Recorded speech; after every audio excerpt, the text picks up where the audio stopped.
Welcome to this podcast. We have an exceptional guest today, a super long time friend, which I'm really happy to interview today for this podcast. The person that you're seeing right now on the screen is Jean-William Prévost, a very prolific BMX flatlander on the at the elite level, super super hard tricks, super original tricks. Also former world champion. Don't recall which year exactly, but he has a big streak of victories at notorious contests. For those who know, who are part of the scene, that includes Flat Arc, Red Bull Circle of Balance, which is like a contest that we all used to watch when we first started. And he won that a few years ago, and that was totally epic. Also, won the world championships on the UCI circuit. I don't recall which year exactly, but he's on top of his game and always seeking the next level. This is absolutely crazy. And on top of this, he's also a successful entrepreneur. He's got his own company here, this one, IGI BMX. Once again, super innovative. Exactly, I love this. The peg, I used to ride for him, and we used to ride together as well. So this peg that he showed right here is one like super, I would call it like an advanced tech in the BMX world. It allows for pivots, facilitates the riding game, and also prevents like destroying your shoes, which can be like super expensive. So yeah, big achievements and innovativeness in the realm of BMX. To put people in context, Jean-William and I are friends. I've been friends for what 10, 15. I don't 22, 23 years. Yeah, a super long time, and we started writing together in Montreal with the Quebec crews of a bunch of characters and super original writers. We lived in China together. He did some shows, and subsequently he returned back home, and he came back to China as team manager. And what is really cool about this experience is that him and I both got to be team managers and invite a bunch of our friends to ride professionally in China, and a lot of those guys are still riding up to this day and making a career out of BMX. We used to go to contests as well together and destroy the floor. It was a blast. I totally miss it. This is one era of my life which I reminisce. I like to reminisce about. And nowadays, I still follow a few writers, and Dub. Jean William is also known as Dub. His how do you say surname or nickname or whatever. Uh, but he is still pushing a lot of concepts. Always like coming up with insane links, super hard bangers. He also pushed one of the things that we started working together was the no momentum or like back to back style of tricks where there's no pause in between tricks and it's just like blasting.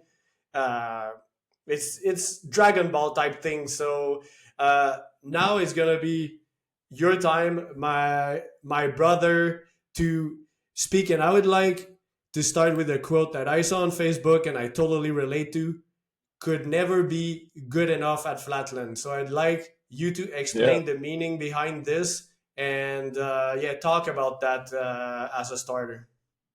I mean, it's a pain in the ass, man. Thinking how you want to get good at something so abstract and infinite that you'll never reach the end of it, yet you still keep going. It's kind of like one thing I realized one day was my understanding of wisdom is that one day you're going to die and you know that you're going to forget everything you ever learned, yet you keep on learning with that in Yeah, mind.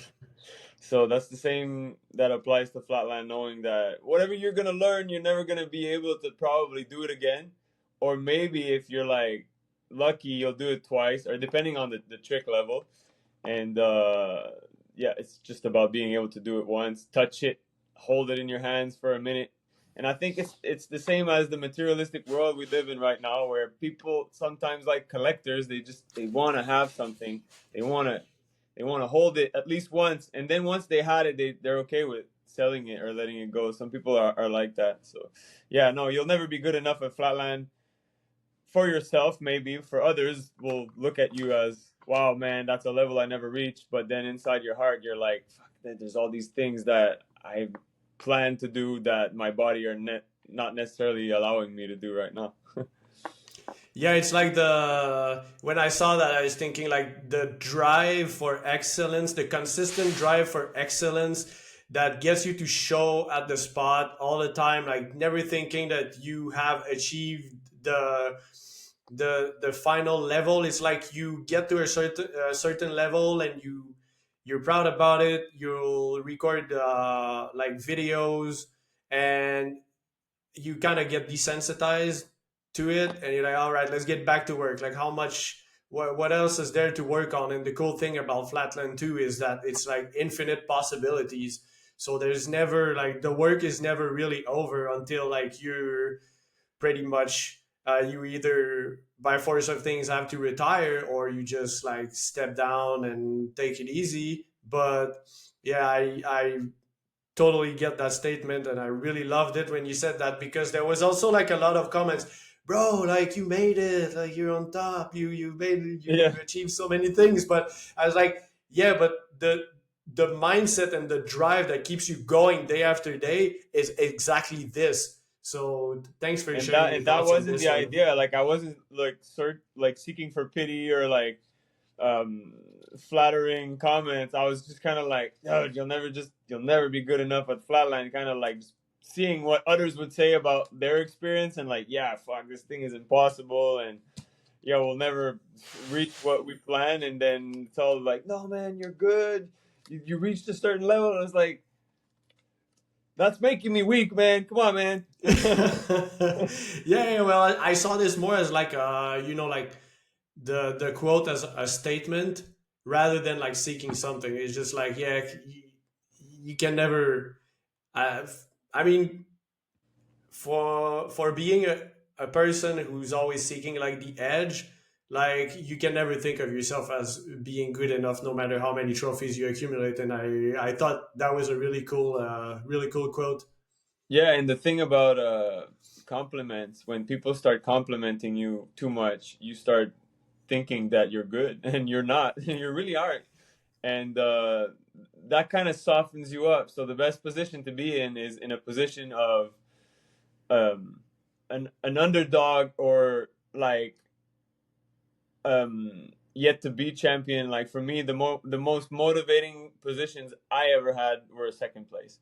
And you get second place and you're like right there, and you almost made it, and you're like, God, I can see it, it's in my reach.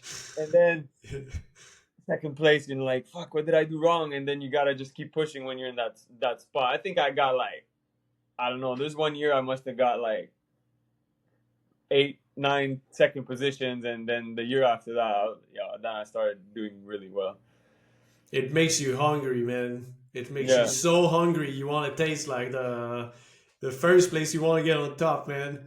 Um, next question that I have it like I got a whole question set prepared in advance because I thought like there was some interesting topic we could develop. So, uh, what does it take to become world champion? Because like some people think they understand what it takes, and this is not even just relating to BMX, but you have like this relentlessness, this obsession, I suppose, with like achieving the next level. So in terms of like sacrifices, dedication, mindset, hours, drive, what does it take to become a world champion? I don't know, man. I don't even like consider myself like that. It was just a goal that I wanted to reach, and it's a small sport, and I guess that in a smaller sport, it's possible to make your wildest dreams come true. And then some people market that even like it's the greatest of all sports. But think about like people in hockey; they have millions of other talented individuals they have to go against. And Flalan is very small, so I don't want to take too much credit about being world champion or world this. But yeah, no, I really appreciate all of the results. Definitely, what you need to do is be consistent. Like discipline is one thing, but discipline is kind of boring. Consistency is more important. I think consistency is just yeah, you show up like you say all the time, and Yeah. you just pull up at the spot. Most of the days suck. Most of the sessions they now, especially now, they suck because I'm alone. It's winter. There's nobody riding here. It's just boring, man. But still show up, still do the work, even if nothing comes of it. Even if I feel like, man, I should be working on my business, and you know, especially at the age I'm at now, it's like things are changing a little bit for me because I realized, you know, like the level that it's becoming is not necessarily what I'm seeking as like the future of my writing because if I start competing with the kids, I there's no end to that. You know, they're like a brand new human, Yeah, and yeah, yeah, for sure. I don't think that's not my goal. Like right now, it's just to be able to move well and be able to ride good.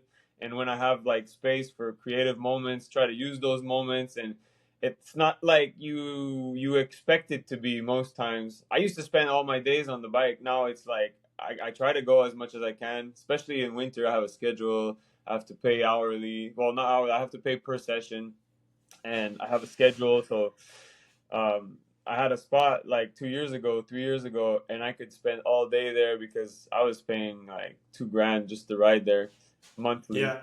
and that created a place where I had like I could lock the door and I was there. There's no schedule, and I think if I have one piece of advice is whatever sport or uh, discipline you're part in, try to find a place where you can be free of a schedule so that you can just really dive deep into your art and not care about when it has to end or who is waiting for you. But that implies a whole set of other things, like you need the money to be able to stay there. You can't just spend all your days on your bike. And then another thing that is just as important as progressing and being a good artist and athlete is if you only do that, then nothing will progress in the other spheres of your life, and you need that to be in balance too. Because let's say you don't have money, you don't have a place to stay, you don't have a car, you don't have all these things that you need. Like I know there's a lot of writers that they just sacrificed everything, and in the end there was nothing left, and you can't. And they get to a certain age, there's still nothing left, and it's like, listen, better have writing at like 70% and your life at like 70% than have writing at 100% and everything else at 50%. So and that will bring balance into your writing as well, because you can't be going out writing and thinking about all that other stuff. So those responsibilities that come with just being a human nowadays are they're pretty hefty. Yeah, that's for sure. And also, I live the lifestyle, and I can definitely attest from like you need a source of income, like just a steady source of income, even if you have to work like odd jobs for 25, 30 hours just to make the ends meet, because you don't want to associate uh, the creativity and the writing with stress either. Like it shouldn't become Yeah, like like a that. waste of Otherwise, time. it, You can't have it being yeah. a waste of your time to the other spheres of your life aren't progressing as well, you know. So that's just as important. And I think that's not stated enough, because some people don't understand that to be a successful writer is not just being good on your bike. To be a successful writer is actually like taking care of like your image as well. If you have to, you know, you have to be out there in social media land even if you don't want to be. So there's a lot of underground writers, for example, that don't want to post too much, right? And it's like, great, you can be the king of the underground, but then you have to find a job and then you have to work. It's like, what's so good about that? And then you have not as much time to be on your bike. And but I understand it, because then I see people and friends that they just go riding for fun, you know, and it shows in the expression. It shows like that the writing is becomes more beautiful because there isn't that repetition for competition. There isn't that obligation to go ride because I have to be on top or I have to, No, it's beautiful to see just the art in itself, and I think that's a nice aspect of riding too. But don't expect too much from that if you're not ready to put the work, right? Yeah, yeah, that's for sure. And I'm definitely a bit guilty of that in the past, in the sense that I was not really investing. I was not very businessman like, not super good at promoting myself, didn't care that much about the image, was more like a raw writer. Although, like, I did a bunch of posting on social media, and I acknowledge that, like, there's a social aspect. Like, you got to create connections, you got to seek opportunities, you got to put yourself out there. But this is one thing that I always kind of I looked up to you in that sense. Even more so nowadays, I think there's a lot more respect for it, because I didn't pay attention to that in the past. But the business aspect, because you're always like, you got your brand, and you're one of the only guys who's always there. Like, you get there and you bring your stuff and you promote your stuff and you make it accessible for people to buy it, and it's always laid out there. You know when to ride, but you're also good at, like, promoting yourself and promoting your business. So and I congratulations and I on do. that. Thanks, I appreciate it. I don't do it the same way as, let's say, the other like Red Bull riders or whatnot. So I did it without like a big Red Bull, big sponsor, and that there's a freedom in it. But through the help of reclamation bikes, it's been Yeah, possible to just be out there, and it's made it possible for you as well to travel the world, and they've been like a shining light on my career. Without them, it wouldn't have been the same. So it's like big shout out to them. They made a huge difference. But yeah, then there's opportunity, and then there's also saying yes to it, and then there's also charging forwards when there is an opportunity and making sure that you're making the best of every single time that you're out there. Because listen, we don't see everybody every time. So when I get, like, for the next 4 months, probably I'm not going to see anyone in a contest, because there's no real event in North America until April, and I don't plan on going to Japan for winter because that's kind of far.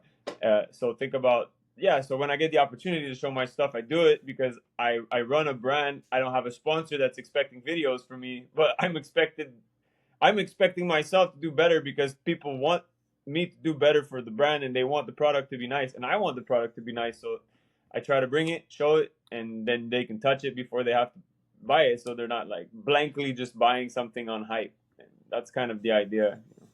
yeah. And I saw, like, this is really cool that you bring this up as well.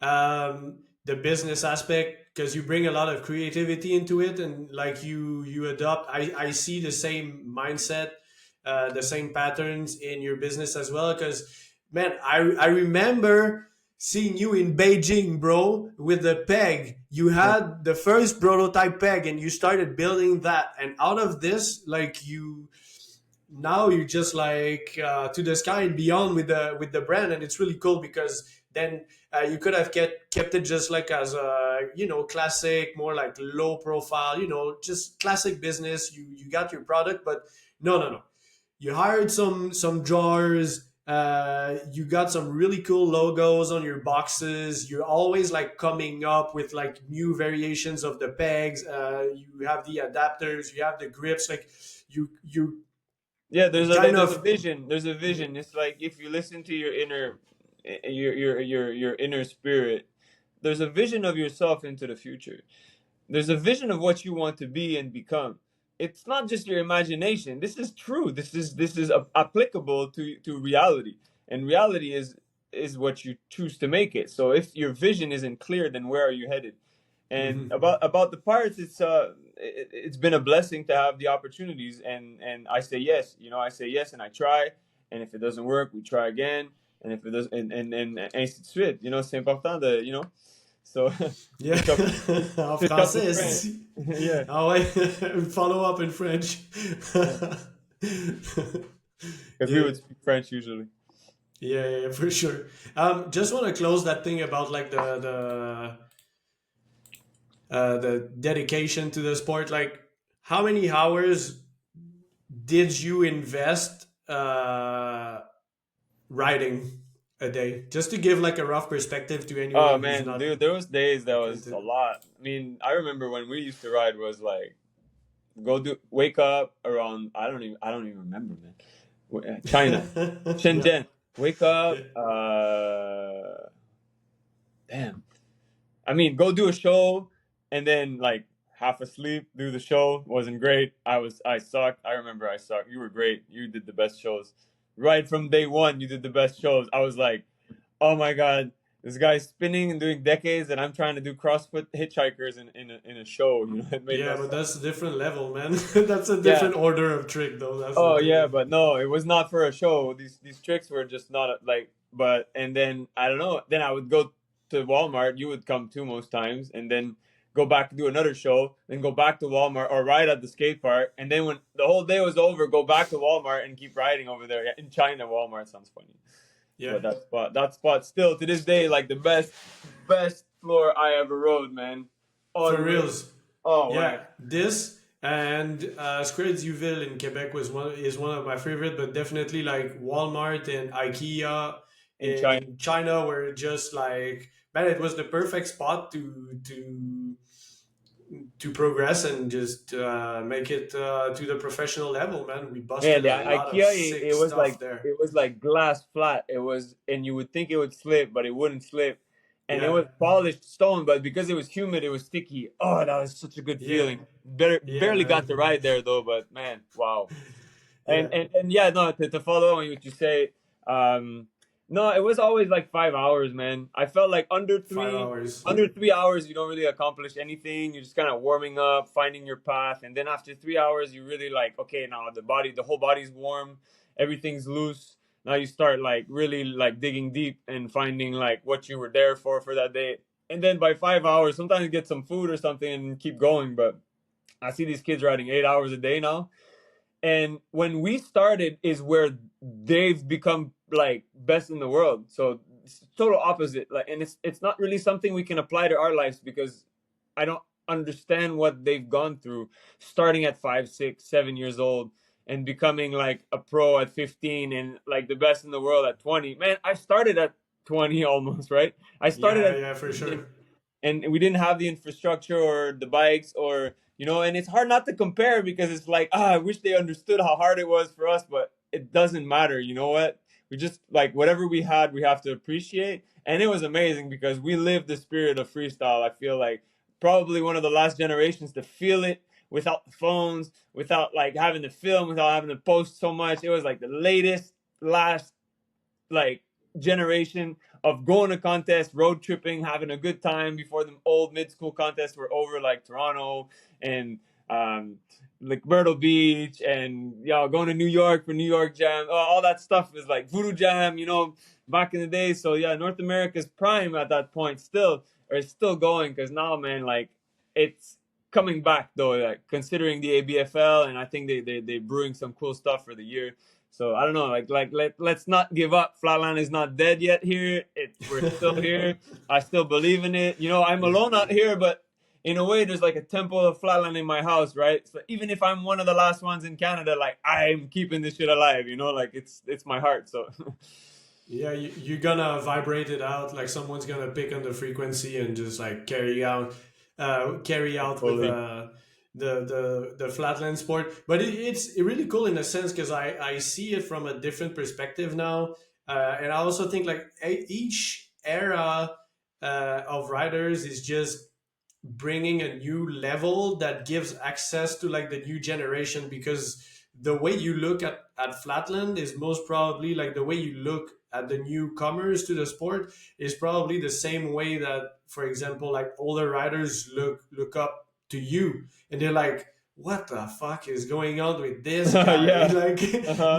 no one would have ever thought like such a crazy level and like different like super speedy bangers back to back style. But now you look at the Japanese guys, and the thing is also like back when we started, bikes were heavier. There was not like a lot of tech.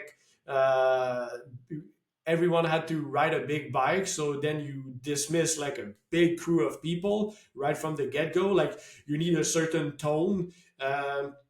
A certain strength to just like ride the bike. Then you need the mindset. But then like you look at Japanese people who are super innovative and super like crazy like cold-blooded samurai discipline, and they're like, you're a kid, we're gonna start you young, you're gonna have the little bike, you're gonna ride with the senseis, like all the pros, the masters, and they just start from a young age, and they just have like this super disciplined, like I Yeah, was saying, and cold-blooded, like let me just tell you bing, and why I think it's crazy. that they have such an edge, and this is one of the reasons. It's, well, one, they live on an island, and there's 185 million people. Well, they live on like three main islands, right? And then there's a couple others, but 185 million people, and there's so much people and not a lot of space, that they have people to populate every single fringe that exists.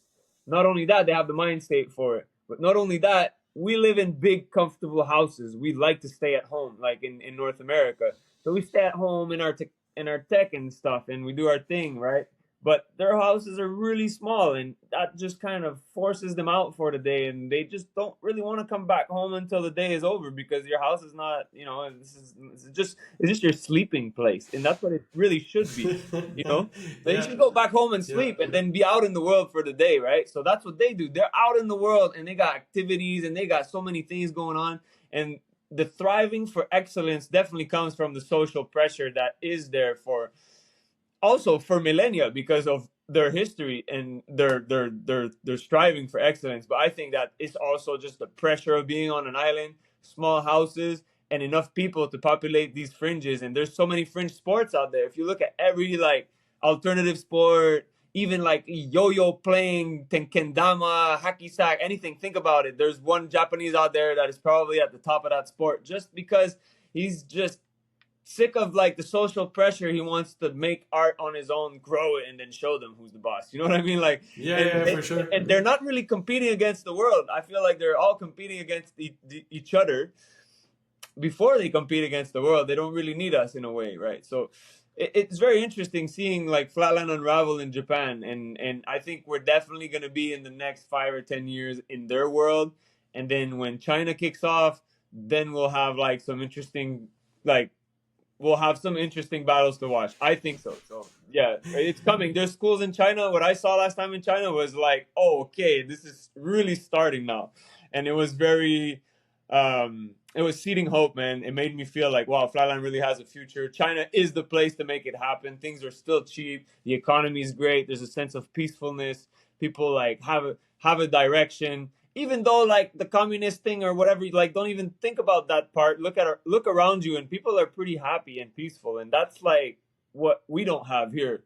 They're not talking about the end of the world constantly. They're not talking about World War III. They're not talking about all that shit. They're talking about like, yo, let's make these projects happen. Let's make like this school, like open this school. Let's go writing. Let's have a contest. Like that's the stuff we should all be talking about, not always worried about the next conspiracy and the next thing that's bothering us in the back of our minds. So I think like, yeah, China is still the future, not in a like polarized world type of looking at it, just like, wow, like I'm just stoked. I hope Flatland comes through China and shows the world what it's all about. At least that, and then show Japan also what's up, so we can get like some competition in this game, you know, because it's Yeah, yeah.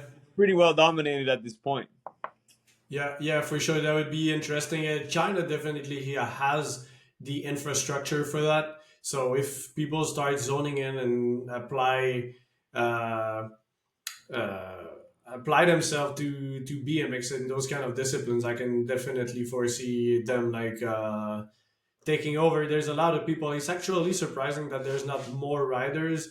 Uh, don't know if it's the traditional aspect Oh, but related to. there's more now. That's the thing. There's like 12, 14, 16, 18, 20-inch bikes, kids with like 6 years old, 7 years old doing full runs, 3-minute runs, like Okay, okay. competing. Like, yeah, it's actually changed in 2 years. I was like, when we just did this contest in Shanghai and I saw this, I was like, okay, now it's really starting. It's not just like an idea that I've just invented for myself. Like, there's a school in Beijing, there's a school in Chengdu, there's another school I think that's open in Nanning. So there's actually like probably I think 3 schools now in China, And then there's still riders everywhere, and I think those riders, they feel like they have opportunity there that we don't have out here, because you can make stuff for cheap because they have all of the resources there at this point, and the technology to make it happen. And plus, like, I remember being in this workshop in Nanning, which is considered like a small city, or like a two-tier city, which is not like a first tier like Shanghai, Beijing, Chengdu, or Shenzhen, Hong Kong, and these big cities. It's more like Nanning, or like you'll have like Zhengzhou. Well, even Zhengzhou is a first tier city, but Nanning has like 1 to 2 million in population, and kind of like Montreal. For us, Montreal is like a huge city, but they say it's a small city. So my friend there had a leather workshop, which was probably, I don't know, probably like 5,000 square feet, and he was paying $600 a month for it, for Wow. 5,000 square feet in the middle of the city. You know, if you want That's crazy, 5,000 man. square feet in the middle of the city in Montreal, you're gonna end up paying like 15 grand a Yeah. month. So, or maybe Yeah. 10 grand. Okay, maybe I'm exaggerating, but it's probably gonna be around at least the 8 to 12 grand figure downtown, right? So they have this this gift that they can work with, and we just don't have that to work with here in Canada, unless you go in the fucking the other side of the world. Sorry, man. Getting disturbed by this shouldn't happen. So sorry about this.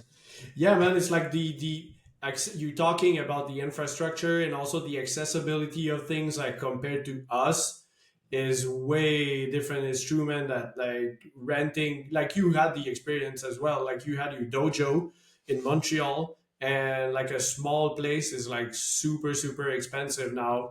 If you're in China, things are way different in that aspect, and that's yeah, I'm curious to see. And it's cool because you got hands-on like information about this. I haven't been in China in a super long time, but you still visit, so you know what's up. It's cool. It's cool to Yeah. hear that, because I was kind of wishing that more people would ride And so back in the clean. Dude, days. Shanghai was beyond understanding. Like, I didn't even know that I hadn't been in Shanghai in years. Shanghai was so clean. I didn't even have the concept that like China was like that since COVID. I guess things really changed. Yep. And even, I don't know, like Shanghai's always been clean is what they told me, but it was like at another level clean. It was like Japan, like, you know, there's no cigarette butts, like barely anything on the ground, and there's someone cleaning up everywhere. There's robots cleaning out like robots, man. No, but yeah.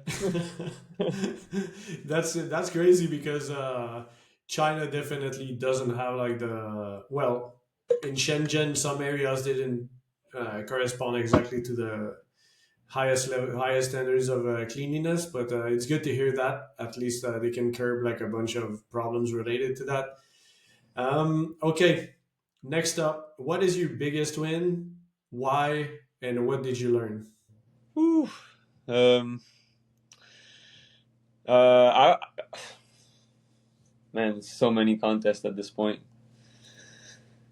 Um. Yeah, I would say there's like three. I mean, yeah, winning the FIS World Series in 2017 was like a goal of mine. But winning flat art also in 2017 in Japan, that was like, yeah, that was unreal. That felt, and then X Games, X Games felt kind of weird, and I got second place there, but we're competing at like 9 a.m. or 8 a.m. So it's like you're not even awake, and it's like, oh, 10 a.m. came around, and everything is over, podium, everything done, and Oh, like that's weird, man. 10:30 a.m. you're like, oh man, was this a dream? This, because it was raining all weekend, and Yeah. but yeah, let's say X Games, just because of the storyline, because I ended up going to Japan for the first return of X Games for Flatland. Yeah.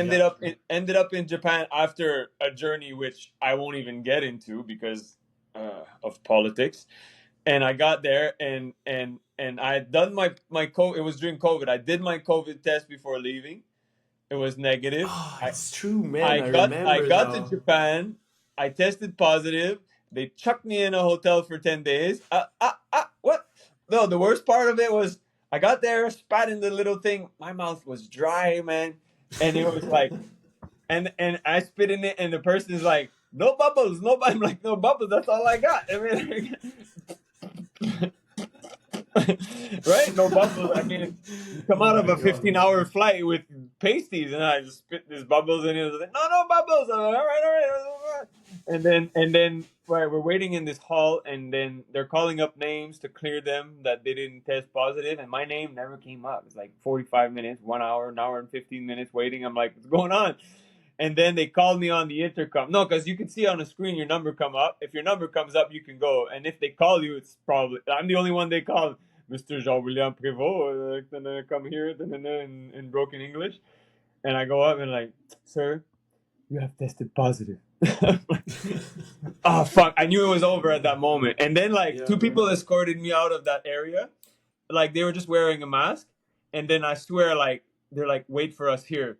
They were just wearing a mask right next to me, talking like having fun or whatever. It was like kind of jokes. They go for 5 minutes. They come back full hazmat suit. I swear, I was feeling like I'm like fine. Like I don't feel sick. You know, they came back with a full hazmat suit, and they brought me to a hotel for 10 days, and I was there for the whole contest, man. I was watching from that little hotel room, and I couldn't believe I'm like stuck in Japan and in jail basically. And so, anyways, to cut it short, so I didn't go to the X Games that time. I got out after 10 days, and I went back to Canada. And the next year, so that year, Keo was my replacement, and Keo won the contest, which was like amazing. He wasn't even invited to start off with, right? that's good, man. So Awesome. on the year after that, I was invited again, and I was like, "Thank God I get to go to X Games because X Games not doesn't even have Flatland anymore again. So Flatland is out again. You know what I mean? Like, what are we, man? You know? So You short circuited the X Games, man. They're like, okay, that's too so much. so I got to go, and then my first Yeah. battle was against Keo, and I Oh beat my him, god. and I That's beat it. him, and it was like, there we go. You know, like I know he's way better than Yeah. me now. It's not even about that. It's just like boom, storyline. There you go. So Yeah. in matter of narrative, that was like one of the most exciting ones. But even more exciting was Flat Arc for real. I went there. I won't even get into it because politics as well. But man, I was angry, bro, and I was stoked to win. Yeah, that was like that made my life, bro, better. Yeah, Yeah. dude, I remember 2015, and we could go on a big rant about this, but I Yeah, want to no, there's keep no it on the point. low. But No, no, it's okay. I So this relates to like what does it take to be a world champion? When you reach that spot and that shit fucking breaks you, man. Mm, it just it tears you apart, and you think let's say you think you won and you think you deserve it. No, you don't. No, it's not about that. It does nothing to do. You just gotta keep pushing and keep coming back, right? Because at that moment in 2015, for me, I thought it was over. I thought, man, I can't do this anymore, man. Like I don't want to compete anymore. There's no point. I'll never get recognition. They don't care about my style, and that's it. And it took me a while to like 2 or 3 months to just get back in the groove of things and just like digest that loss and just say, you know what, like yeah, whatever, fuck it, like keep going. That doesn't define me. I tell people that are not used to contests the same way I am, be like, when I fail, because I still do, and it happens every year, man. I have a shit run. It's not like there's no magic about this. When I fail, or if I see someone fail and they come down with their eyes low, I tell them, man, yo, don't worry, this doesn't define you. Even your win, it doesn't define you. Don't even identify to be. Don't even think that you're a BMX rider and this is who you are. This is just what you do. Like you're this human being, have this experience on planet Earth, right? That's as much as I know, right? So don't start, putting like tags and etiquettes to who you think you are. Just say, don't define you. Next time you'll do better. You're gonna keep trying. That's about it. yeah, dude, I love the message behind it. It's cool also that you get to talk to people in that way, and send that message, because it is true. Like you work, like you dedicate time and effort into something that you're passionate about. You take it to a contest, but ultimately, like, you're always competing against yourself. And also, like, you prepare a set of tricks and you go and you challenge yourself to pretty much like produce the highest results that you can. But at the end of the day, like, you are still yourself, you are still a person, and you should look high, you should regard yourself in high esteems just for the fact like that you're courageous enough to go on a world stage, right, against like the very best, and just go on a stage, man, and just push the limits of any sports or creative endeavor is just such like next level, because a lot of people don't even dare like just starting with anything in the first place, and then you just take it to another level by competing it, which is absolutely like Yeah, it's and crazy. it's important to keep it clear in your mind that your competing self is not the same as the art that you create, that you choose to film or Mm. that you want to put out in a video. And don't let people judge you about what you're doing in the contest, thinking like, listen, you go and do it. You show me, you go and do it and show me what you can do. You know what I mean? Like, there's gonna be so much noise in the back. There's always gonna be some haters, man. Like in anything you're gonna do. My dad always told me, if you're gonna do something in life, you're gonna get criticized for it, and that's just how it is. You know, so if you keep doing stuff, you're gonna keep getting criticized, and that's just how it is. You can just fucking shut up and disappear, and no one ever criticize or hate on you. And it's not even about success; it's just about you try, you do stuff. Someone criticizes, they see it, they criticize, and that's just how it is. You know, and don't take it sideways. Keep going, whatever. How it is. Yeah, that's just a side effect of exposure, I suppose. Like everyone's got an opinion, so even just you being in the street, someone has something to say. So They yeah, see don't you, take they it think that personally. yeah, you could stay inside and hide, and Yeah, good, great life, but right? yeah, yeah. But then, what is life like this? Yeah. So the next question, you kind of answered it, but if I feel like you kind of answered it, but I'm gonna ask it anyway. Maybe you have a different answer. But what do you consider your biggest failure to be? Why, and what did you learn from it? But Uh, well, yeah, the first year in China, that was the very difficult. Um, you hired me, so you opened so many doors without really knowing when you did it because I remember you went to China and I was seeing you starting to thrive in China and being free and just living from what you love to do, and I felt like, wow, that's amazing. Like China, we were 20, 19, 20 years old. We were very young. And I mean, that's the dream. You got to get started early. And I thought, wow, man. And then I'm like, fuck it. I'm sending him a message to be like, yo, if there's ever any opportunity to go to China, I'm in. I want to go. Let me know, even if I knew in my heart that I wasn't really a good showman at that point. But then I think 2 months, 3 months later, there's a spot that opened up, and then you send me an email, and you're like, "Okay, it's between you and Jeff, Jeff DeRoche, and we'll see what the manager says." And then from then on, you guys hired me, but that was a great start. But I was failing at almost every single show to do a good show, and that made me take a step back and look at myself every single day and realize that I needed to work a lot harder. I needed to mean it. I needed to be this. I needed to find consistency in the way that I was approaching writing because my progression was too slow. So that's when I really started stepping on it by shame in a way, like shame is a strong motivator. Guilt, shame, feeling like you're not enough. And I think that when you're in a 1 year contract and every single day you feel like you're failing, yeah, that was my biggest failure in a sense. I felt like, and I'll say another thing that I feel like is a big failure is that, like, it is great to get good at what you do. It is amazing in the eyes of everybody that's seeing you push and become who you've always wanted to be. But it's also so easy to neglect the people that put you on that pedestal. And I think it's important to keep your family in the loop. It's important to keep your loved ones in the loop. Like, let them know, like you love them. Like, you got to make time for them. Like, don't cancel everything out because there's only one thing important to you. And yeah, I did that for a while. I think I did that during COVID, and I still do that sometimes, and I think like there's always some type of failure that is ongoing that needs to be worked on. and I think from the way you talk about it, you're not scared also of looking at yourself in the mirror, which is another thing, because you can always like see the failure but never approach it with like a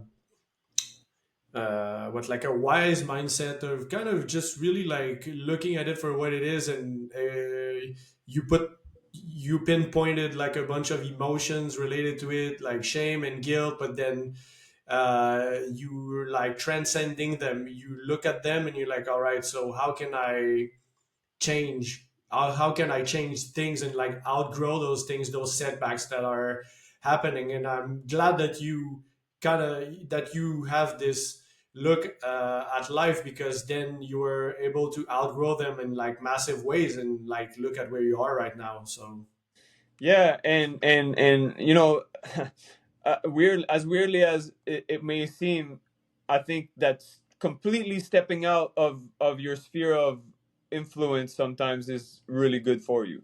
Like yeah. like for me, it's been going to the Amazon jungle and taking part in those ceremonies in some way sometimes, because people think you're going there to trip. You're not going there to trip. You're canceling out the noise. You're leaving your usual work and stress so that you can listen to yourself. But what it does to you when you drink the brew, what happens is that it's not like a lot of people talk about entities and they talk about them coming in, and it's really not about that. It's about you can hear yourself speak to yourself so much clearer. You can hear your inner voice almost like just like speakers around you. You know what I mean? So you can't run away from it. Everything you think you had fixed that was in the back of your mind comes back up, and you have to face it. And it's so important to have to face your demons in a way, because then they're not just eating at you from the back. You know, Yeah. so yeah, so those are things that are important, and to be realistic with your level is also important. So there's so much I could say. Yeah, yeah, but it's cool like keeping your dark side in check, like honing it, knowing what it is, having a clear perspective on what it is, and like working with it, not in Yeah. spite of it. That's definitely really helpful. Like I went through a pretty dark journey myself, but I had to face like uh, the podcast is yours, but just to mention, like I had to go through like grieving, depression, alcoholism, lots of like I had a few bad habits that I really had to face myself. I was fairly, I would say, irresponsible in my relationship with my ex-wife as well. So it felt like I hadn't outgrown my teenagerhood in a sense, and I really, really had to become like more responsible uh, and really like outgrow those things for the very best. And if you choose to like to take that path, which is can be pretty difficult but always super rewarding, then you can help other people as well. But you can stand up as a and also stand up as a role model, inspire other people to do the same. It's true, man. The whole leaving the teenage self behind is like one of the hardest things. Like, oh, you want to smoke a little bit of that weed, and you want to get a bit of that drink, and you want to just hang out, and you don't want to do shit, Yeah. you know.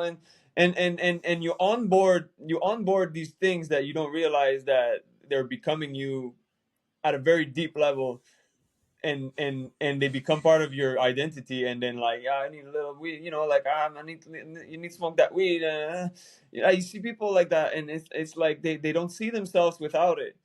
And I smoked weed for a long ass time, but like, man, I finally let it go. It took me a long time, but it's been like what, 5 years almost now, like, and I don't think that weed is a bad thing generally speaking, but if you're smoking weed every day on your own and you're always in that trance, like, it's not benefiting you. It's good once in a while as like an inspiration factor, like to disconnect from the world, but and then the hard part, let's say with alcoholism or being addicted to smoking or whatnot, is that in the beginning you get addicted to it, and then after a while you want to stop. So when you stop, you're escaping it. So instead of smoking weed to escape reality, now I'm not smoking weed to escape weed. And I'm like, shit, I just want to be in balance. I don't want to be escaping something, right? So that to Mhm. bring it back to a point where you're not even thinking about it and you're not escaping it anymore is really difficult. So for me, it was very important to keep it. I had weed there. I kept some. So I knew I had it, and if I wanted, I could smoke it, but I never smoked it because now I knew I had it. But now if I'm giving into it, it's there. If the only reason you're not drinking, for example, is because it's not here and it's far and it's at the store, you're still escaping it. You need to know that if your bottle is right next to you, you're still not gonna drink it. Yeah. That's the important thing. Don't blame it on like they sell it close to my house, the government makes it available or whatnot. No, it's not their fault, man. You need to work on it.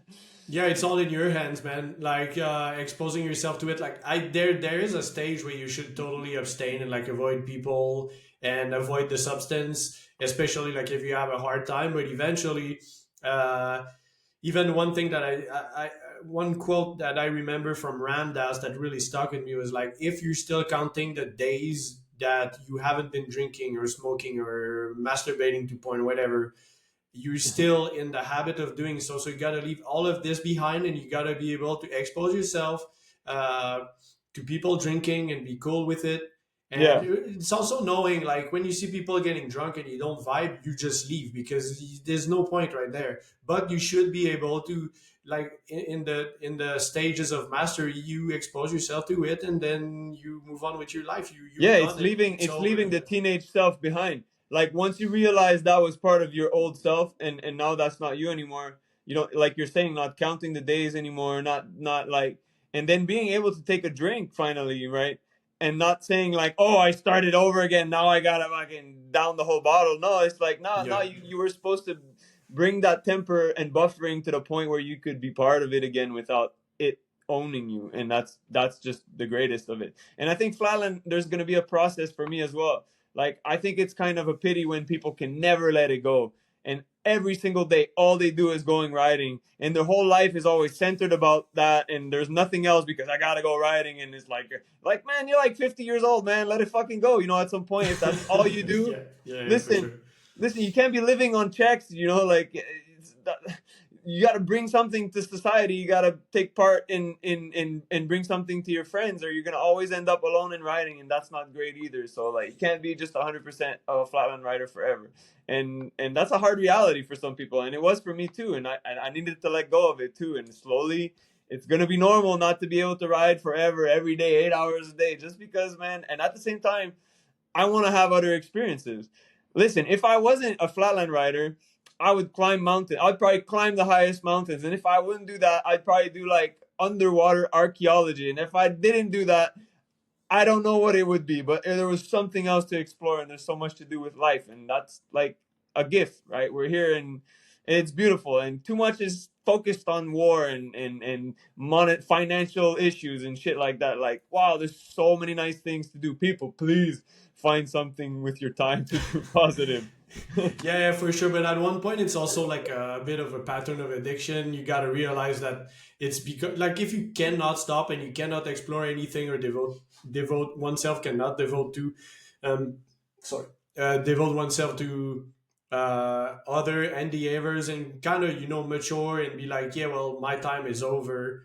And move on to other things. There's definitely that pattern that needs to be addressed in order to move on with life. Like, and that's why I also encourage people to like push if they want to materialize something, they want to compete, they want to be a pro, don't leave any stones unturned and go all the way. So when it's time to stop, like when I chose to retire because I chose long-term health instead of, because it was an addiction, man. I would show up at the spot, I was stressed, I was getting injured. Sometimes I was minimal, dude. Even with an acupuncture therapist, I spent like 1 week home. I'd become depressed, couldn't go home, chronic pain, chronic this, chronic that, depression. And at one point, I'm like, dude, I'm fucking addicted to BMX, man. And it's and leading me you were going nowhere like right now. 200% BMX and nothing else. Yeah. And like it was life shattering to me because there's also like there's the identity of the athlete. Like there's a lot that could be unraveled here and discussed, but the thing is, like, that's also when I had to mature and look at my life and be, man, like I projected myself and I was like, yeah, two herniated discs. Like, gladly, right now I'm pretty much healed. Like, it's been giving me pain like the past days because of weather change, but I'm glad that I chose this new path. I can help people also, like other riders, like being more self-aware and have like a Yeah, Juan, lengthier right? career. Yeah, You yeah, yeah, request you yeah, with Juan and the Joris. There was at some point, yeah. and yeah, that's cool, Be- man. because that was the like I wanted to start a school, but I couldn't teach physically. But I just really shattered my will. But that was like the big cosmic slap in the face. The universe is like, hey man, you're better than this. Like, leave alcohol behind, become more responsible, solve problems, help people. Yeah, just like a complete switch. But that was like to me that came from quitting writing as well. And becoming better with my anger and all that stuff. So yeah, that was like the jump into more mature existence. But yeah, it was it's pretty complex. It can be pretty difficult. But yeah, there's one to get back to like the original thing is like push it, because when it was time to retire, I was like, man, I like we rode together. I was like, I rode against the best. We all made each other like fucking nervous, like Street Fighter kind of stuff. Like I won, I won a few contests.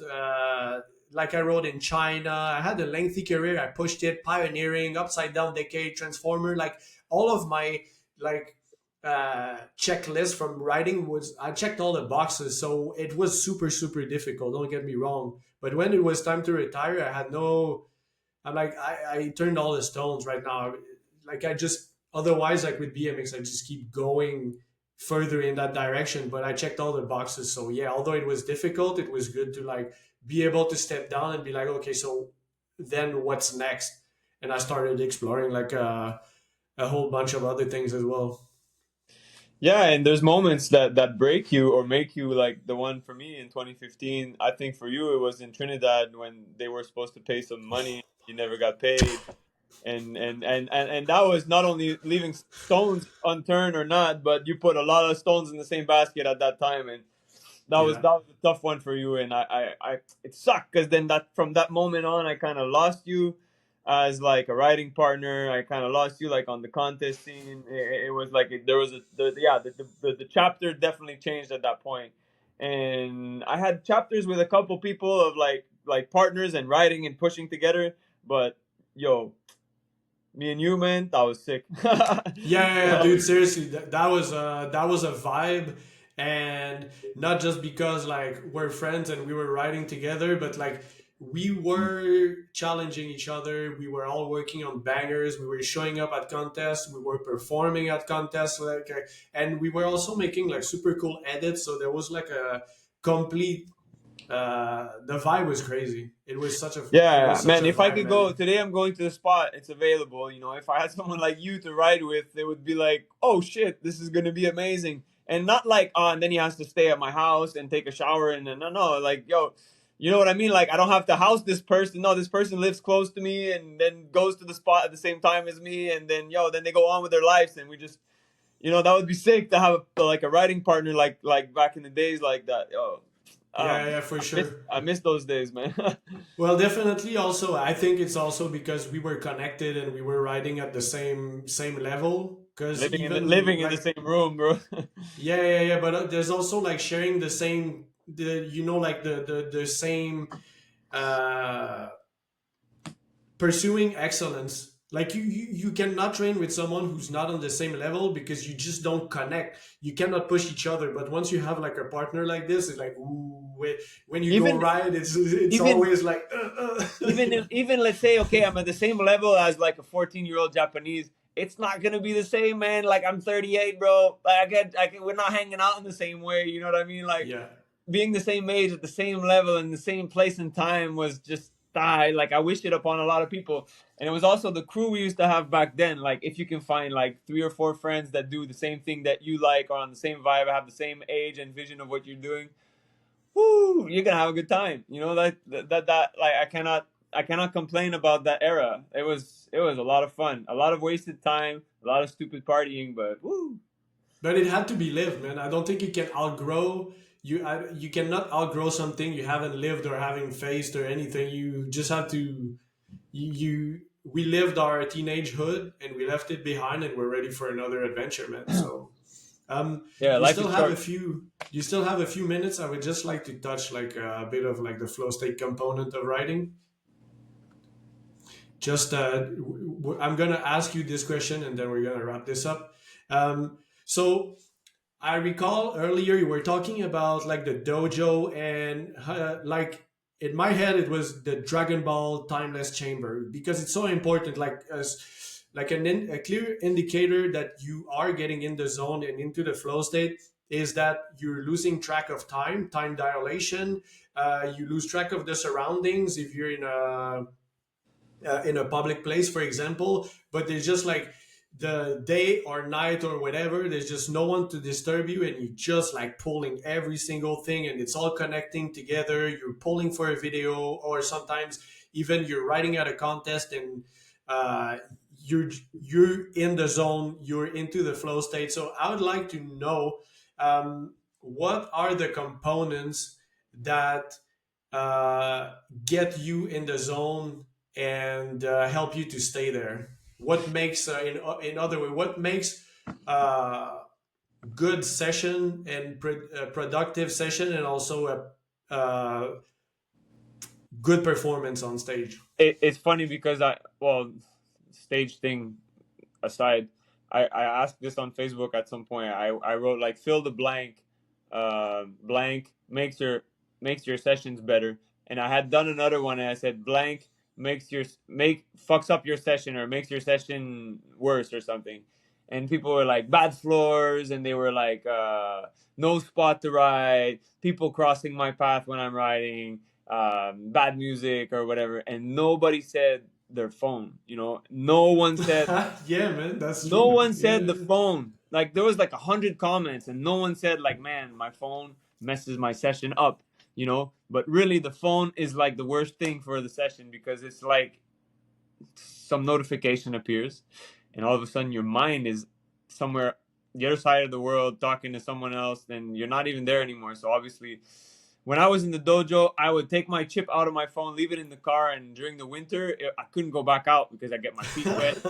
I would get my feet wet, and there was Yeah. 5 sets of doors for me to enter that session, and then I wouldn't go back outside to take my chip. I leave it outside. It's like -20. If I go outside, I'm gonna get cold, and my feet will get wet. So I have my Yeah. phone with music. I mean, bring back MP3 players, bro. You know what I mean? Like, Yeah. because and then at this spot I'm at now at the community center, like I don't do that very often because this place doesn't give me energy and it's so fucking boring there. So yeah, I like having the phone, like new music and stuff, just to keep me like alive in the head. So no, but the phone is definitely a big thing. And in China right now, what I've noticed compared to, like, I know I'm going off path, but whatever. No, I, no, what keep I've going, man. what I've noticed is when we went to China in 2007 and we got in the subway and realized there was not one person that wasn't on their phones at that moment, when smartphones were almost not even a thing back in Canada at that point. I was like, wow, this is where it's headed, right? So no, fast track to now when everybody is on their phones at dinner in China. No one will ever say like come on, man, get off your phone, man, be more present. Like there used to be an ethic that in the beginning you wouldn't be on your phone when you're at dinner or whatnot, right? Like as least as possible. But now it's socially totally fine there to like be on your phone whenever time because you're gonna do it anyway. So yeah, don't say shit. It doesn't really matter. Like we're all like going in and out of the internet and virtual world to get information out or talking to someone as we're living our lives. Thing with flatland and entering the flow state.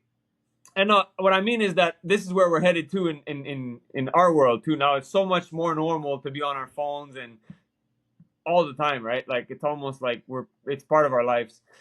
But to ride and become good at something and being always distracted or thinking like, oh man, I need to make a post or I need to do this or I need to film or I need to edit or I need to yeah, you need to focus. That's what you need to do.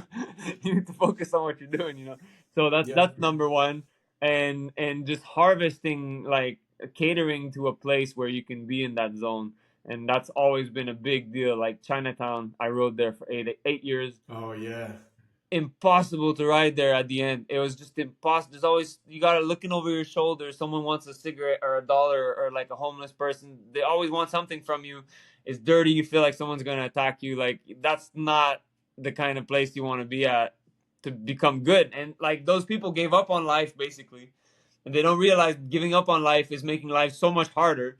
So might as well just keep trying instead of giving up, right? But then when Yeah. you surround yourself with people like that, it affects you whether you like it or not. It's like, okay, no, this is what I don't want to become, but I don't want to be around what I don't want to become. I want to be around what I want to become. So you gotta either surround yourself with the best, or just thrive to be the best, and be around the best. And I think in Canada it's really hard for that, for flatland. So you just kind of gotta sacrifice, be alone, and find the zone. And like, there's no magic miracle recipe for it.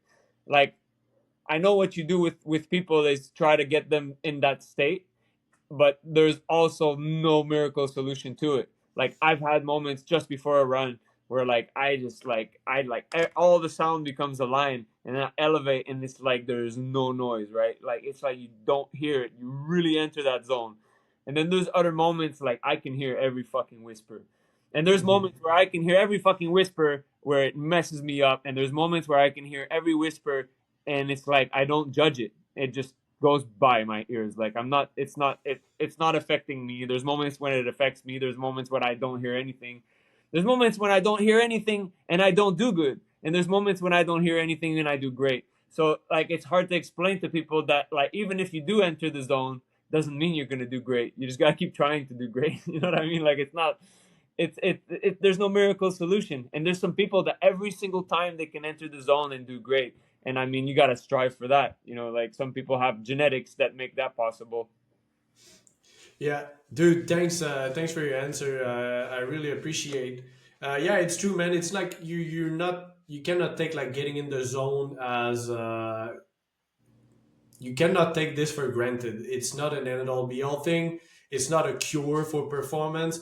It's uh, it's a help. It's a performance facilitator. Like today, I was speaking with Juan about like flow routines. So you just bring all the tools together, and why I love like the flow state routines and also knowing how to get in the zone is like you can put yourself into that mindset like you're about to perform or you want to make the best out of a session or you want to give yourself like the highest potential to succeed in a certain sense, so you will take all the necessary steps. But I totally agree with you that it doesn't matter if like you're on a cloud before you run and you ride like shit. It happens to everyone, and sometimes it's the opposite. Just as you would have like you would not expect like a good performance or a good session, and you end up having the best one.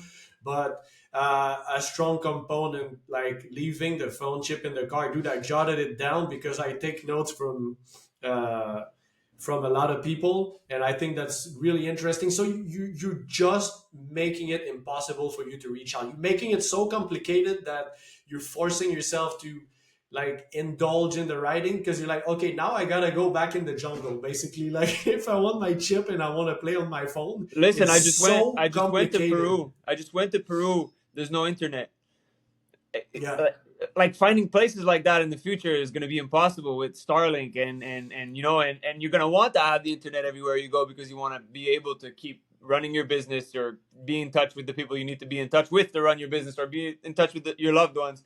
So I think number one, if anyone that's listening to this, and I don't care about the rest of the world, listen, like, Flatland is kind of a universe that I like to dwell in because this is kind of like something that I chose to do, and not that I identify to it. It's more that I feel like I find people like me in it, and that makes me feel like I'm in the right place.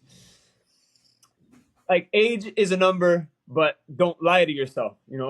Number one, there's time and place. My good friend Elias would always say, "There's a time and place for everything." It's Okay, true, man. and it applies to flatland and riding BMX. There's a time and Yeah. place for everything. This is not forever. One day you gotta let it fucking go, and I'll be part of that. And I hope that I'm able to do it because the process is engaged already. Like, 40, 50, 60. You know what I mean? Like, and there's doing it for fun, and there's doing it because you really mean it. There's a time and place for everything. Don't lie to yourself. be nice to others, be nice to yourself, try your best, and it's very simple. Yeah, yeah, nice message, man. Thanks, I appreciate. So we're gonna wrap this up, man. I really appreciate your time and energy, and also I want people to look at what you're doing. So I'm gonna jot everything down in the description below. But please, can you tell us verbally, like what your social media handles and website are, so people can reach out and support you in any ways possible? Well, William P is my Instagram, and then IggyBMX.com is my website. Iggy Flat BMX is my Iggy like this. Instagram. IGI. IGIBMX.com. Uh-huh. Yes. Iggy IGI is the heart of the word original. So IGI, the heart of original, because it's important to do your own thing. And so that's about it. You can find my eBay page. It's like Gene Wheelies. It's probably really hard to find. But anyways, I'm putting out some new pegs yesterday. Got some parts on the way. You can support by doing that, buying a little something something for your loved ones or for your bike. And thanks, Jason, for having me. Jason is the compressist. Yeah, man. Dude, thank you so much for all of this. I really appreciate, dude. I appreciate you as a human being and as a friend. So thanks for taking the time to share your thoughts on this podcast, man. Thanks, my brother. All right. Ciao, See you, man. man. Bye, everyone. Bye. Bye.